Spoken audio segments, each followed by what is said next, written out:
Hey everyone, David here. Oh boy, oh boy, oh boy. I decided to cut a video for this My Body, My Choice before I go into work. So, I guess getting to the point of the My Body, My Choice, it's how to put it.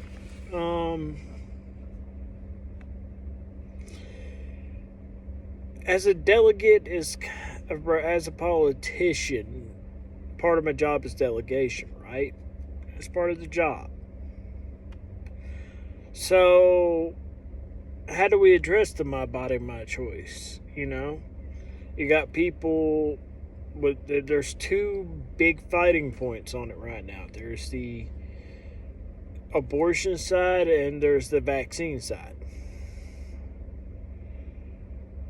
So, this is why I say politics and religion should not mix. Where does My Body, My Choice begin for you, and My Body, My Choice begin for them, etc., etc.? So, first, let's address the most controversial, the abortion aspect. So, we have to look at it from a perspective of, okay, it's that person's body and their choice. But it goes against the Christian faith. So now your beliefs are intruding into their choice. But at the same time, expecting you to pay for it is intruding into your stuff. So we have to look at it from a broader perspective. And I think the only fair way is to look at it first. Let's examine the medical. So this is the way I look at it. If it's going to go on the tax dollar, then medical has to play the factor in that. And if a mother's life is in danger, I think it's okay for that to be on the tax dollar and for it to be her choice.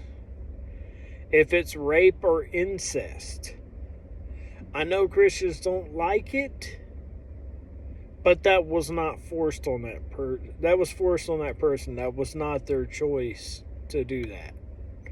So it has to be their choice. Besides, if it's rape or incest, we have someone to throw in jail for it. That's it.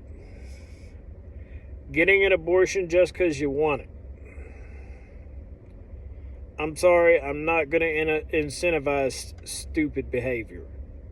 Think about it and close your legs and just think. How hard is that? Either you want a kid or you don't.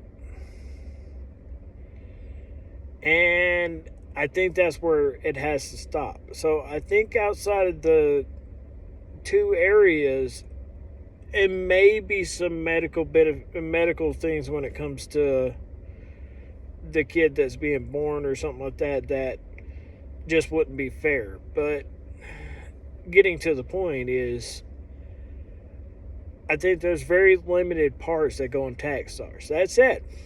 I'm not going to pass laws restricting it. It just has to be done privately or done through an organization or something like that, not on tax dollars, because then you're forcing Christians to pay for something they don't believe in. I can make the argument of medical, but I can't make that argument otherwise. It's not the government's job to force that belief on another person's beliefs. And I know I heard someone say before, well, military, that's a state issue. That has nothing to do with the church. But then we get over to the vaccines. The same principle operates.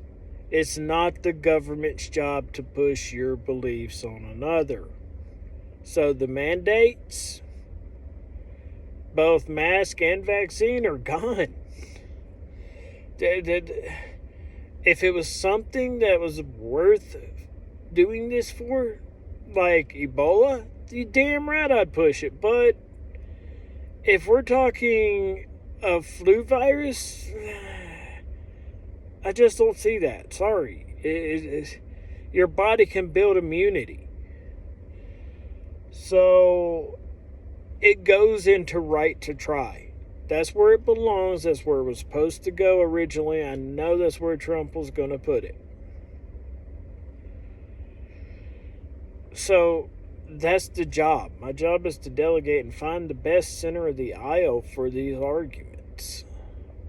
And I think that these are the closest pieces I can find to finding a neutral point. Neither side's going to like it. The left ain't going to like the vaccine mandates being gone, and the right ain't going to like the even just a little bit I'm giving away on abortion. So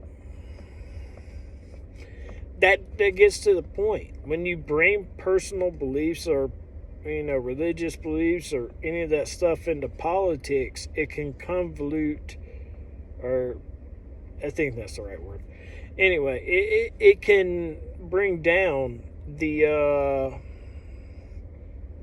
aspect of what a politician's supposed to be doing. They're supposed to be delegating. They're supposed to be finding that center of the path and trying to fight for everyone, not one side.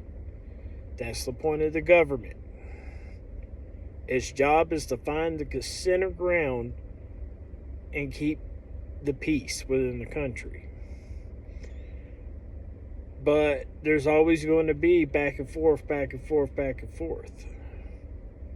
So that's why I'm making this, because I'm trying to explain why the two don't mix. Because this is America. We promise that you can be who you are. We promise you can achieve anything you set your mind to. We promise this is the greatest place in the world for you to have your rights and your freedoms. But we want to take away people's rights and freedoms. Depending on what side of the aisle you're on is whether or not it's your rights or freedoms getting attacked. So when you think about it, I mean, it's really trying to find that center of the aisle. And that's what I'm going to be trying to do. You're not going to agree 100%, but if we can find that common ground, it's a start. And I think this is a good place to start, and that's why I said this is about our country first. Because without our country, you lose all those rights and freedoms that you're enjoying. And if we're going to make promises as a country, we better damn sure uphold those promises. That's all I'm saying. Well, I'm going to hop off here, get ready to go into work. My campaign's almost up and running. The account should hopefully be up and running today. So it should be taking off and getting things running soon. So thank you all. Have a good day. Peace.